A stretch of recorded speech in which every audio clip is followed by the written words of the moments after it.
Video बनाना, videography करना, video बनाओ, video बनाए क्यों? जब तक नहीं जाने क्या गाड़ी, अच्छा ये वाली गाड़ी करना,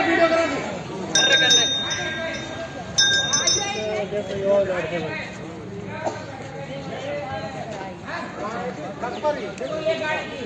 गाड़ी ये वाली गाड़ी ये कैमरा मारे बड़े कोठा ऊपर की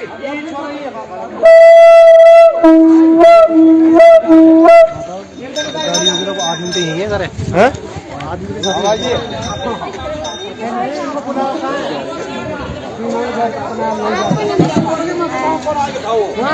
वो तो हमको बोल रहे थे सब अब दोनों को सेम कागज वाली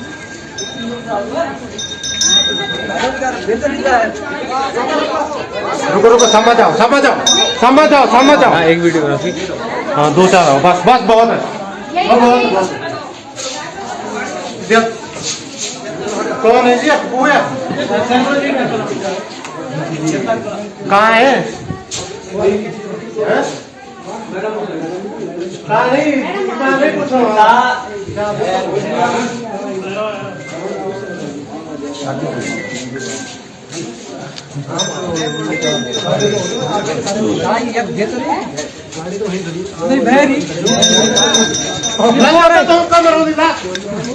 फिर हाल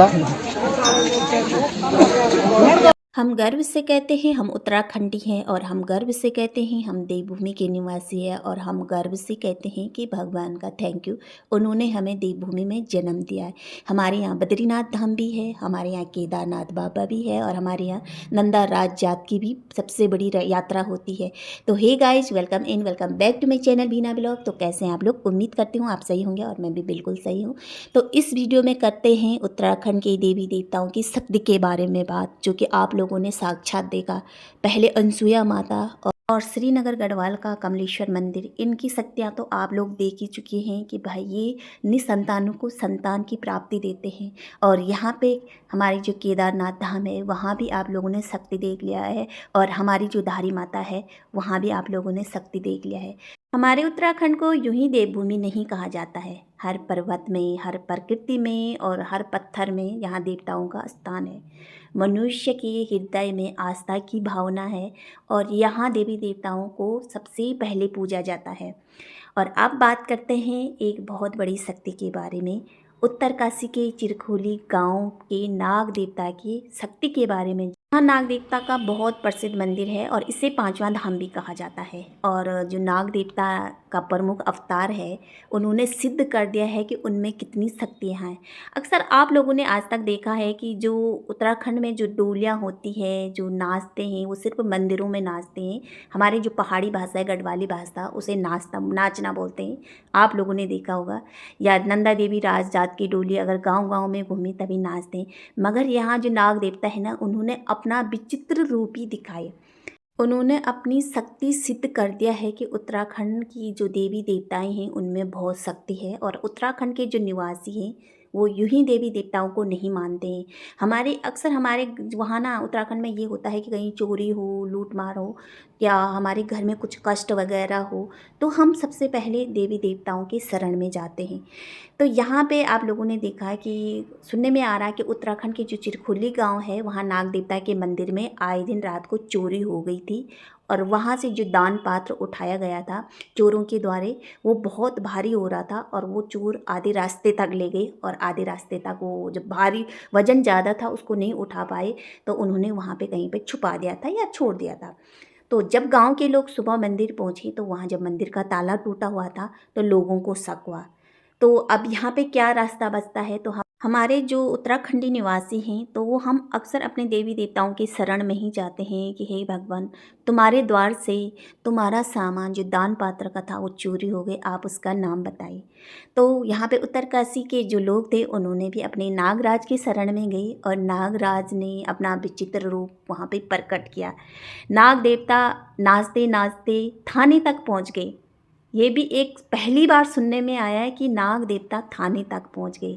और थाने में जब नाग देवता की डोली नाच रही थी ना, ये डोलियाँ सिर्फ लकड़ी की बनी कपड़ों से ढकी नहीं होती। या हमारे उत्तराखंड में पत्थरों को सिर्फ भगवान नहीं माना जाता, उनमें शक्ति होती है सच में, सच में।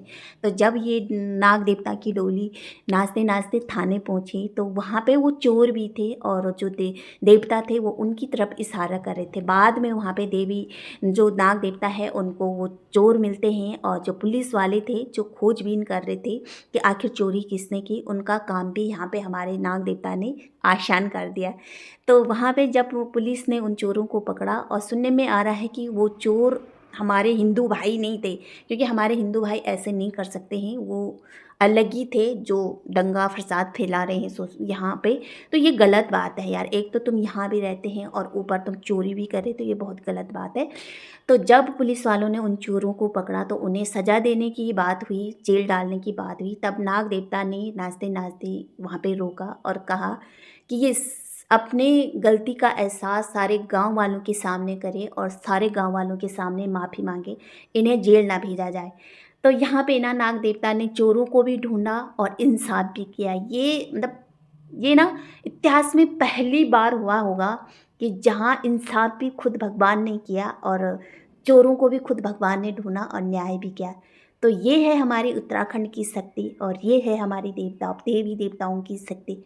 और इसीलिए हम कहते हैं गर्व से कि हम उत्तराखंड के निवासी हैं, और भगवान का धन्यवाद करते हैं कि हमें उत्तराखंड में इन देवी देवताओं के बीच आप लोगों ने जन्म दिया, इस पुण्य देवभूमि में जन्म दिया, जो कि लोग बहुत यूनि के बाद भी नहीं प्राप्त होता, और हमें प्राप्त हुआ है। एक बार फिर से यहाँ पे जो भगवान हैं, जो नाग देवता हैं, उन्होंने सिद्ध कर दिया है कि भाई हमारा उत्तराखंड में देवी देवताएं निवास करते हैं। आप लोगों ने अक्सर सुना है कि बहुत ऐसे महात्मा हैं जो अभी भी वायरल हैं, जो बड़े बड़े मंच लगाते हैं। तो उन्होंने कहा कि भाई देवी देवताएं ऐसे नहीं आते किसी के, तो एक ढोंग है, देवी देवताएं नहीं आते हैं। अगर किसी पे देवी का या देवताओं का अवतार भी आएगा तो इंसान भस्म हो जाएगा, मगर ऐसा नहीं है। हवा के द्वारा जैसे बोला जाता है ना, हमारे उत्तराखंड में पितर आते हैं मनुष्य पे हवा के द्वारा, वैसे देवता भी आते हैं हवा के द्वारा मनुष्य में, मगर उतना नहीं आते हैं जितनी डोलियों में शक्ति होती है, जितने लिंगों में शक्ति होती है, जितने पत्थरों में शक्ति होते हैं, उतना नहीं आते हैं। मगर थोड़ा सा जो हवा का झोंका आता है ना, उसी को हम बोलते हैं हमारे गाँव के जो पसवा बोलते हैं ना पंडित पुजारी, उसको बोला जाता है पसवा, वही आते हैं। तो ये था हमारे उत्तराखंड का मिसाल बन गया है। इतिहास में पहली बार हमारा उत्तराखंड का भगवान पे जो सवाल उठाए जा रहे थे ना, आज फिर से भगवान ने सिद्ध कर दिया है कि हम देवभूमि के निवासी हैं भैया, देवभूमि की। तो आज का वीडियो यहीं पे एंड करते हैं। आई होप आप लोगों को वीडियो अच्छा लगा, तो प्लीज़ कमेंट शेयर और सब्सक्राइब ज़रूर करना। तब तक रखना अपना ध्यान, बाय।